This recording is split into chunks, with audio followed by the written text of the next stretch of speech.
717. I skip 716. 717 are the triangles congruent more flowcharts. So it starts with some that aren't flowcharts.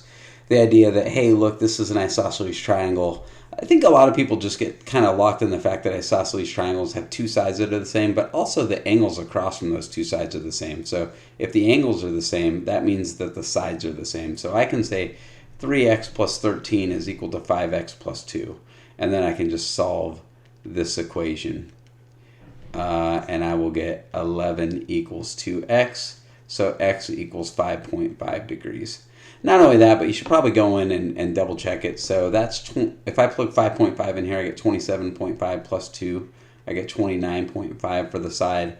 Same thing here. I will get 16.5 plus 13. If I sub 5.5 in, 3 times 5.5 is 16.5 plus 13 is 29.5. So you can see x equals 5.5 here, but I also checked it. Here, this is known as a supplementary relationship. If these are parallel lines, then this angle and this angle are the same. But this angle and this angle add up to 180, right? That's a straight line. So since this angle and this angle are the same and they add up to 180, I'm actually going to use a supplementary relationship. And I'm going to say that 7x minus 3 plus 4x plus 12 actually equal 180. They don't equal each other, but if you add them together, they equal 180. So I'll combine like terms. I get 11x plus 9 equals 180. If I subtract 9 from each side, I will get 11x equals 171. I'll divide by 11. That should be 171. So if I divide 171 by 11, I will get 15.54 degrees. And again, if you just want to like plug in 15.5 and see if it's close, I will get 7 times 15.5. And again, this won't be exact because I am rounding, but 7 times 15.5 minus 3 equals 105.5. And then here I'm going to get 4 times 15.5. I always don't get that decimal. Plus 12. So this angle equals 74. So 105.5 plus 74 should equal very close to 180. It won't equal exactly 180 again because of rounding, but 179.5. So you can see 15.54, whatever, is pretty close. And then finally on C, again, if these are parallel lines, well, these angles correspond, so this must equal 110. And if these angles are supplementary, meaning they add up to 180, this must equal 40. And the triangle angle sum theorem says 110 plus 40 plus x equals 180. Well, that's 150, so x must equal 30 degrees. Let me pause. It is done, and plus I actually added DC here. I didn't actually have that originally. I noticed I got cut off as well. Long story short, you could have done the big triangle and got the same thing. It doesn't really matter, but the idea is that that has to equal 30, and then that would equal 40. If that equals 40, alternate interior angles, that equals 40, and then supplementary is 180. So like I said, long story short, you could have also done the big triangle instead of the little triangle, and you would have got the same answer. All right. Giselle started to prove that the triangles at right are congruent. He was only told that E is the midpoint of both AC and of BD. So a couple of important terms here. Midpoint means that it's the middle of something, and if it's the middle of something, that means it cuts something in half. So I know that AE is the same as EC because E is the middle of that, and I know that BE is the same as ED, again, because E cut it in half. Now, it's possible that BE is the same as AE, but I don't know that for a fact. So I'm going to use 2 ticks to say that these two are definitely the same, and 1 tick to say that these are definitely the same, but we don't know that. But that's what a midpoint means. So we know that E is the midpoint of BD, and that's given. Well, because of that, we can say AE is congruent to EC, because that's the definition of a midpoint. Uh-oh, that was the one they already gave us here. Darn it. So I guess I'm going to have to use the other one. They already told us A, E, and C, E here, so I'm going to say B, E, and E, D. My bad. I did not notice that, obviously. So B, E, and E, D are the same because definition of midpoint, and A, E, and E, C. So again, we talk about like the notes that go with this chapter. You definitely want to know what midpoint is. The other thing is, these are known as vertical angles, and we know that vertical angles are congruent. And here's how we know that vertical angles are congruent. Let's say that this is 50 degrees. Well, hey, this is a straight line, so this must equal 130 because they have to add up to 180. And if this is 130, well, geez, this must be 50 because they add up to 180. And if this is 50, well, this must be 130 because they add up to a straight line. So you can see vertical angles are congruent. And a vertical angle is when it makes an X, okay? Not when it looks something like this. A lot of kids think that these are vertical angles. They aren't. It's got to make an X, and then these would be vertical angles. So long story short, I can say AEB, angle AEB is congruent to angle DEC. Again, you'll notice the vertices are in the middle. The E is in the middle of both of these. And that is because vertical angles are congruent. And again, we need to know the definition of vertical angles. We need to know reflexive sides, alternate interior angles, all that stuff. So make sure you have the notes filled out for this chapter. And long story short, because of that, we can say side, angle, side, right? I can say triangle AEB is congruent to triangle A is across from 2 ticks, C is across from 2 ticks. You don't want to say D, you want to say C. C and A match up together. E and E match up because they both have the arc. And then B is across from 1 tick, well, D is across from 1 tick. So there we go. And it says, what series of rigid transformations? It looks like a, what would it be? A rotation maybe? If I just rotate this, these would match up, these would match up, and these would match up. So it looks like a rotation would get us where we need to be on that.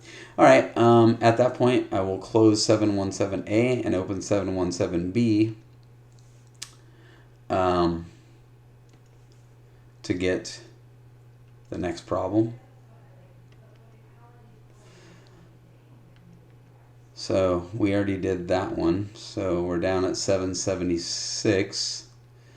A, B, C, D, and E. So it says for each, determine if they're congruent by organize your work in a flowchart, label the vertices if needed. If the triangles aren't congruent or there's not enough information to determine congruence, then right cannot be determined. So, hey, look at this one. I know that these sides are reflexive, and I know that if these are parallel, remember, if you have parallel lines, you're looking for angle relationships, and I have an angle relationship right here. These are going to be alternate interior angles, so it looks like we're going to have triangle congruence here. So I will name the points A, B, C, D. I'm going to need to do that. And what I'll do here is I'm just going to end up having to erase this thing, but I want to give myself a little bit of room to work over here. So I will say angle BAC is congruent to angle, there's one arc there, to DCA. And I know that's the case because, remember, we determined those were alternate interior angles.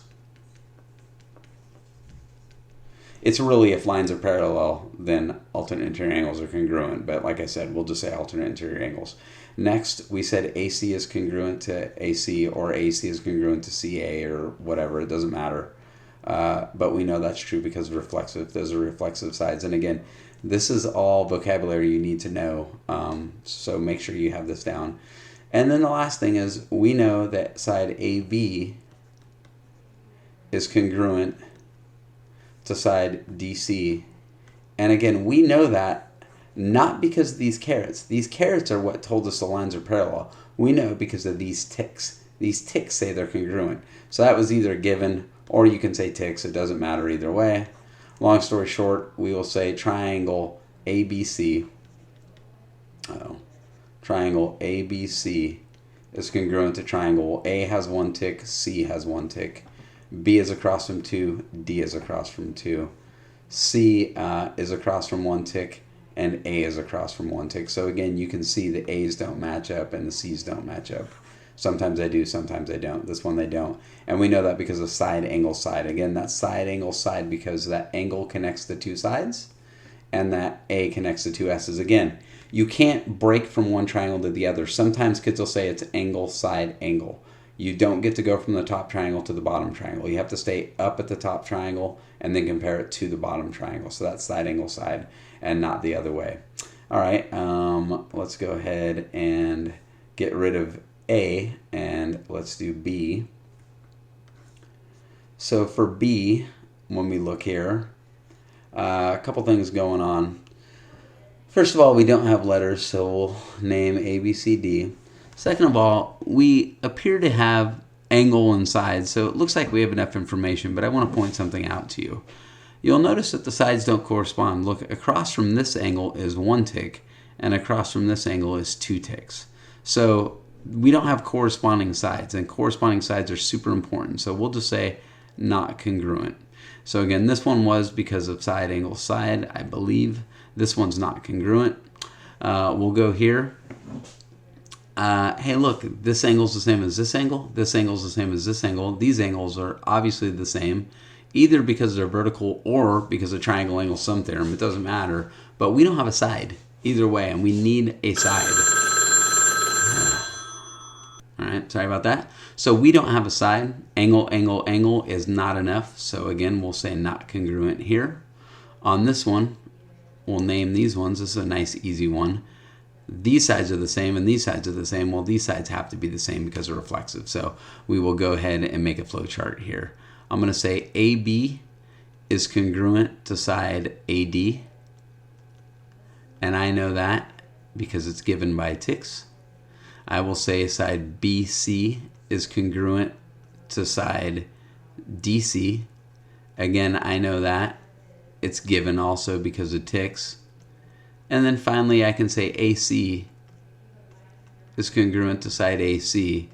And again, we figured that out because they are the same, they share the same side in each triangle. So that's known as reflexive.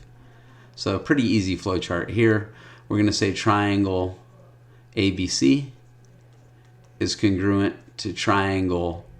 Again, A is across from 2 ticks, A is across from 2 ticks, B is across from 3 ticks, D is across from 3 ticks. Oh, so that's a D. Sorry. It's a D, not a B. And then C is across from 1 tick and C is across from 1 tick. So in this one, A and C do match up. So like I said, sometimes they do and sometimes they don't. And we know that's true because of side, side, side congruence. Finally, the last one, a little bit tricky. You can see these ticks tell us these lines are parallel. So there's a transversal. So we have some alternate interior angles going on right here. And it looks like we also have a reflexive side. So it looks like angle, angle, side congruence, angle, angle, side. Again, not angle, side, angle, because that breaks from one triangle to the other, but angle, angle, side congruence. And again, these do not say that AB is congruent to DC. It says AB is parallel to DC. So we look for the angle relationship, not for the side relationship. Long story short, we have enough. I do get to say this is angle A if I want. I can say DAB or BAD, or I can just say A because there's only one angle there. So I'll say angle A is congruent to angle C. I know that because it's given. I know that angle ABD, now I have to use 3 letters. Angle ABD is congruent to angle BDC. And again, you could say CDB. It doesn't matter. What matters is that B, the vertex is in the middle, and D, the vertex is in the middle, or the vertex is in the middle. And that was true. We determined that because they're alternate interior angles. And again, technically speaking, I should say if lines are parallel, then alternate interior angles are congruent. But we're just going to take a shortcut and say alternate interior angles. And the last one, we know that BD is congruent to BD. And again, we know that because they are reflexive sides. At that point, we can say that triangle ABD is congruent to triangle A has 1 tick, C has 1 tick, B has 2 ticks, D has 2 ticks, and then D has no mark and B has no mark. And we know that is true because of angle, angle, side. And again, that's important because here the side doesn't connect these angles, so the S doesn't connect these A's. It says for each pair of congruent triangles in 776 above, determine as many possible sequence of rigid transformations that map one onto the other. I don't really feel like doing that. Here you can rotate, here you can reflect, etc. I don't really think that's super important to what we're doing, so I'm going to go ahead and skip that. By the way, it looks like there's some triangle condition math notes, probably the 5 ways of triangle congruence. So make sure you know those 5 ways. There's 3 of them here. Not listed is angle side angle, and also not listed here is hypotenuse leg. So those are the 5 triangle congruents. These 2, this one, and this one.